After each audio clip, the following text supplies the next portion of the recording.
and welcome to ABC News Ghana. This is ABC Headlines. I am Khadija Isifu. Coming up in the headlines.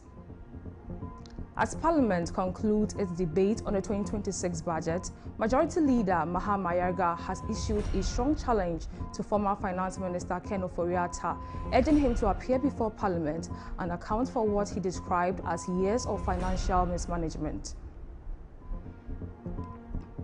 The state is expected to bid farewell to Ghana's longest-serving First Lady, Nana Akufo-Addo today at her final funeral rites.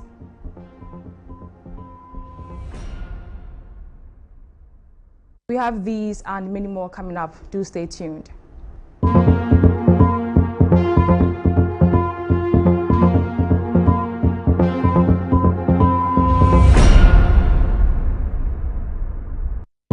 We are streaming live on Facebook and on YouTube at ABC News GH_. Now to the details. A somber atmosphere is expected to envelop at the Black Star Square today, November 28, as thousands gather to bid farewell to Ghana's longest-serving First Lady, Nana Akufo-Addo.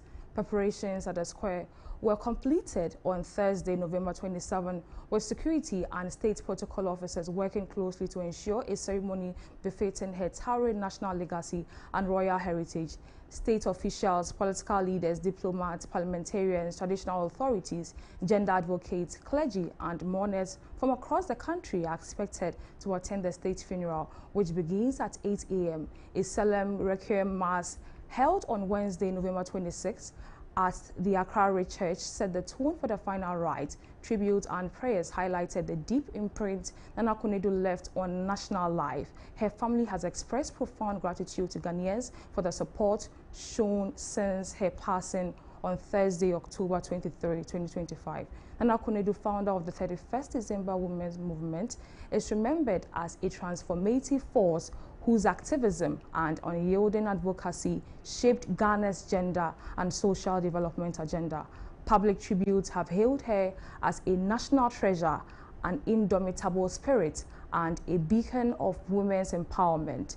Among them was a message from Switzerland's ambassador to Ghana, Simone Gija, who praised her determination and dedication to women's rights. Born on November 17, 1948 in Cape Coast to J.O.T. Ajiman and Felicia Ajiman, Nana Akufo-Addo grew up in an environment shaped by discipline, ambition, and leadership. She attended Achimota School, later studying art with a focus on textile design at the Kwame Nkrumah University of Science and Technology, where she served as Deputy SRC Secretary and later SRC Secretary.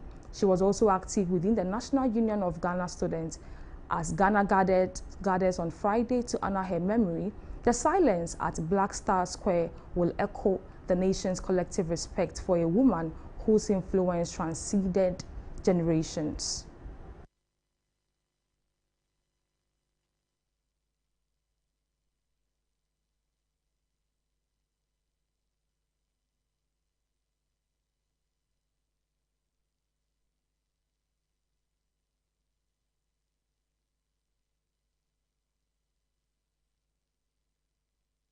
The Minister of Education, Haruna Idriso, has expressed concern over reports that some students are using government-provided tablets to access other non-academic activities, including pornographic content. Speaking in Parliament on Thursday, November 27, Haruna Idriso said that around 980,000 of the 1.3 million tablets distributed to senior high schools nationwide still need to be fully customized and restricted to academic use.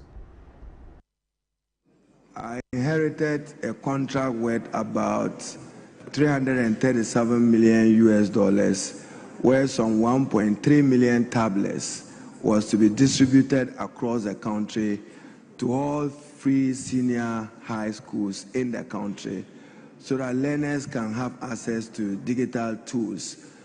I'm told that deployment of that is around 980,000. We are through GET funds supporting the distribution across the country. But my attention this morning, Mr. Speaker, was drawn to the fact that many of the devices are not customized, and the students are using it for other purposes, including pornography. which is not acceptable. And therefore, Mr. Speaker, government is taking a high view of it, and there must be restrictions as to what the tablets can be used for, and it should be used strictly for purpose of study. The curriculum is offloaded onto the tablet. It will facilitate digital learning. Mr. Speaker, we are to be minded that when you are training students, you are training them to be globally competitive, and therefore we have to take investment in digital skills and digital technology. Still in Parliament, Majority Leader Mahama Yariga has issued a strong challenge to former Finance Minister Ken Ofori-Atta, urging him to appear before Parliament and account for what he described as years of financial mismanagement. Speaking during the conclusion of the debate on the 2026 budget, Mr. Ayaga accused the former minister of hiding behind ill health to avoid scrutiny. The Majority Leader criticized Mr. Ofori-Atta's conduct while in office, arguing that his decisions inflicted severe damage on the Ghanaian economy. He referenced several controversies, including the SML contract, the National Cathedral expenditures, and the management of the banking sector cleanup. Speaker,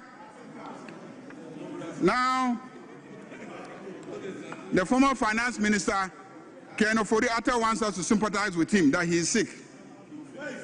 Even when he was sick and his own MPs wanted him to resign, he refused and said he could manage the economy despite his obvious ill health. We're all here in this chamber. It was obvious that he wasn't well, but he insisted on managing the economy. Today, he's been called to come and account, and we are being told that we should sympathize with him because he is sick. Mr. Speaker, for 4 good years, he turned this chamber into a Bible school. I remember his famous proverb, his famous Bible quotations. Matthew 14:13 to 21. He referred us to the loaves and fish parables. I remember Deuteronomy 8:18. Mr. Speaker, after many years of tutelage, after many years of being taught by Ken Ofori-Atta, we too have learned the Bible. So today, I'll refer him to Luke 19, verse 1 to 10.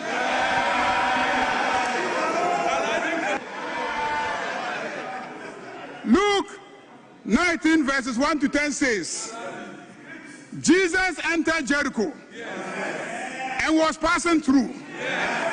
A man was there by the name of Zacchaeus. He was a chief tax collector. What was Ken Ofori-Atta? Chief tax collector. He was in charge of GRA. And what do GRA do? They collect tax. So clearly, Zacchaeus in the Bible resembles Ken Ofori-Atta. A man was there by the name Zacchaeus. He was a chief tax collector. And he was wealthy. A man who owns a bank, data bank, owns enterprise. Is he not a wealthy man? Is there no resemblance between Zacchaeus and Ken Ofori-Atta? He wanted to see Jesus. He wanted to see Jesus. But because he was short, he could not see over the crowd. So he ran ahead and climbed a cycon fig tree to see him, since Jesus was coming that way. When Jesus reached the spot, he looked up and said to him, Zacchaeus, come down immediately. I said to Ken Ofori-Atta, come back to Ghana immediately. Majority Leader Mahama Yariga has criticized the previous Akufo-Addo administration's handling of the Agenda 111 hospital project, describing it as a scandal of monumental proportion. Speaking during the conclusion debate on the 2026 budget and the economic policy in Parliament on Thursday, November 27, Mr. Ayaga accused the former government of failing to complete a single hospital under the flagship initiative despite committing substantial resources. He argued that it was unacceptable for the minority to demand that President John Dramani Mahama make budgetary provision for the completion of Agenda 111, when according to him, the project had already suffered major financial waste under the new Patriotic Party administration.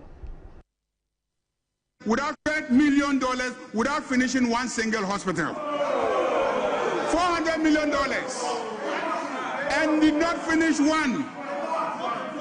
Mr. Speaker, let's talk about corruption. Let's talk about corruption.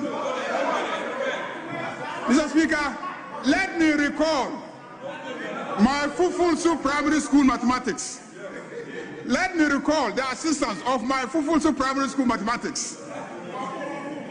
$85 million for a 160-bed hospital comes to 531,000 United States dollars per bed.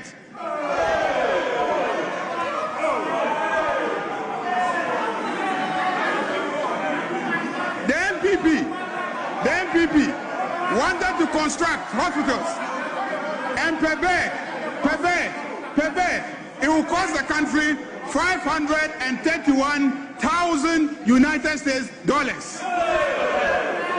Full mathematics. Mr. Speaker, the district hospitals, $17 million per 120-bed hospital. By the same full mathematics standards, each bed is going to cost the Ghanaian 141,000 United States dollars. My brother, the minority leader, has constructed a big hospital in his constituency. I'm aware. He said it in this parliament, in Winnipeg. Is that how much he constructed the beds for, the hospitals for, per bed? Mr. Speaker, this is a scandal of monumental proportions. Meanwhile, Minority Leader Fenyo Makin slams government for failing to prioritize national problems and accuses ministers of hiding in parliament instead of working, claiming everyone now blames Finance Minister Kasia Latoforsen for failed programs. The government could not even prioritize its own programs. The government could not even implement its own programs. Ministers were left idle, ministers were abandoned, ministers became redundant. For those who were privileged to be members of this house, they found refuge in this house. This was their hiding place. They made themselves busy by always coming to this chamber, instead of being at their offices to execute government business. Because Sikanwahi, Yebisa, almost say Atu forcing. Yebisa, Atu forcing. Atu is indeed forcing. Atu is indeed forcing.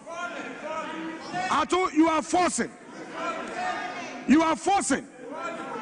You are forcing. You are forcing the youth out of jobs. You are forcing to get 18% electricity tariffs. You are forcing to ensure that you create a new VAT basket to compel many of our small-scale businesses to get into this new threshold. And Mr. Speaker, you know what you're going to do? Atu, you are forcing many people out of jobs.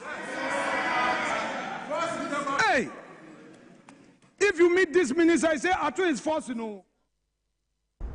Now away from Parliament, Ghana Gold Board has posted strong financial and operational results for the third quarter of 2025, recording 691.14 million Ghana cedis in total revenue and demonstrating growing influence in the country's gold and mineral export ecosystem. According to its statutory reports for July to September 2025, Gold Board spent 53.98 million Ghana cedis during the period, leaving a net comprehensive income of 637.39 million Ghana cedis.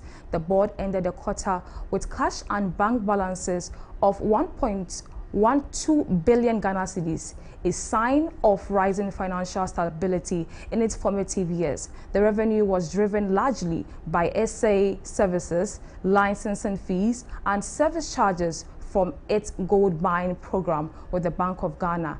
SA fees from the artisanal and small-scale mining sector contributed 244.73 million Ghana cedis, while service charges from the central bank accounted for 386.62 million Ghana cedis.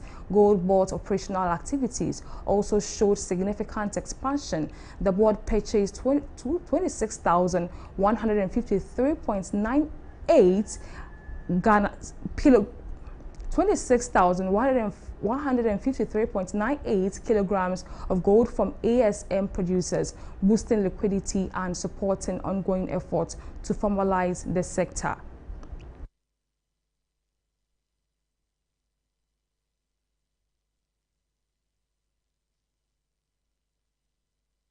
That's how we wrap up with the headlines for this morning. For more news, visit our website at www.abcnewsgh.com and follow us on our socials at abcnewsgh_. ABC in the Morning with Abuna Mante comes up next. I am Khadija Isifu. Have a nice day.